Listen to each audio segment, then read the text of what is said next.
Працівниками поліції на станції номер 1 постійно проводяться рейдові заходи, спрямовані на боротьбу з порушеннями безпеки на залізничному транспорті. Дані заходи проводяться комплексно разом з працівниками, з бійцями Національної гвардії України, з ВОХР, також з працівниками Укрзалізниць. Їх мета – зберегти життя та здоров'я людей.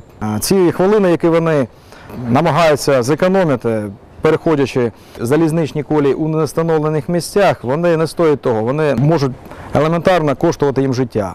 За даний вид адміністративного правопорушення передбачена відповідальність, згідно статті 109 Адміністративного кодексу, передбачений штраф 173 гривні. Переходьте залізничні колії у встановлених місцях. Не нехтуйте заходами безпеки, користуйтеся підземними та надземними переходами.